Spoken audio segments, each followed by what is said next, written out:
आज का ये वीडियो है हमारा स्लीप और डायबिटीज़।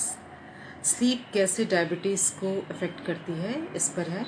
और इसमें मैंने पिछले वीडियो में जैसे आपसे शेयर किया था कि जब हम लोग स्ट्रेसफुल कंडीशन में होते हैं तो हमारा जो कॉर्टिसोल हार्मोन है इसका सीक्रेशन बढ़ जाता है। वैसे ही जब हम प्रॉपर नींद नहीं ले पाते, प्रॉपर नींद से मतलब है कि यदि हम रात में 7.5 to 8.5 आवर की नींद यदि नहीं लेते तो उस केस में भी हमारी बॉडी में जो कॉर्टिसोल हार्मोन है उसका सीक्रेशन बढ़ जाता है, जिससे इंसुलिन जो है रेजिस्टेंस हो जाती है।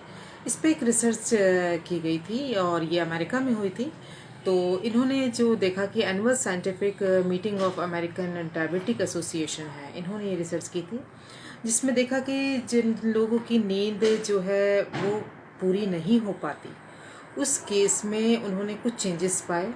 उसमें पहला तो इन्होंने ये देखा कि जो कॉर्टिसोल हार्मोन का लेवल जो है ये बढ़ा हुआ था।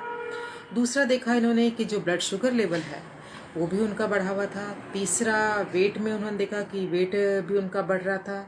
चौथा उनकी एपेटाइट ज़्यादा हो गई थी और जो ओबेसिटी है वो चीज़ भी उन्होंने ज़्यादा देखी और जो इंसुलिन रेजिस्टेंस है ये भी ज़्यादा था।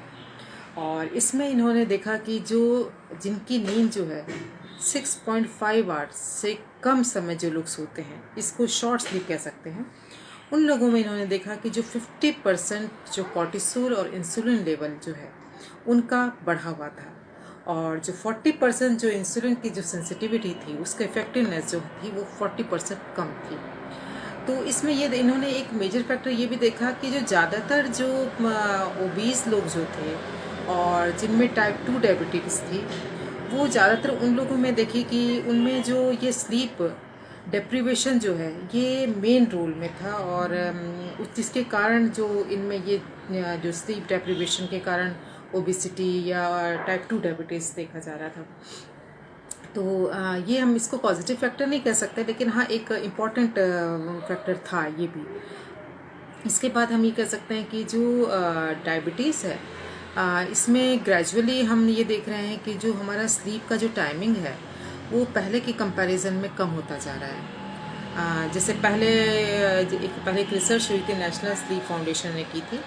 तो उन्होंने ये देखा था कि पहले जो नींद का टाइम था वो 9.5 आवर था, उसके बाद घट करके 7.5 आवर आ गया, उसके बाद 7 आवर है अभी।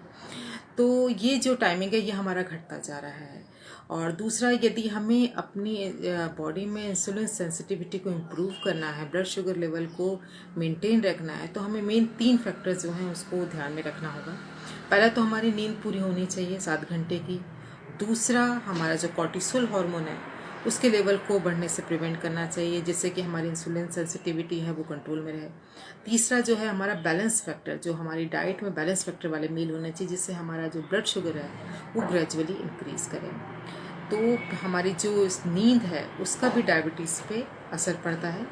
तो हमें अपनी जो नींद है वो 7.5 to 8.5 आवर रात में प्रॉपर नींद लेनी चाहिए, जिससे डायबिटीज़ या इंसुलिन रेजिस्टेंस वाली जो प्रॉब्लम है वो ना हो। और इसलिए यदि मेरा वीडियो आपको पसंद आया तो प्लीज़ लाइक कीजिएगा, शेयर।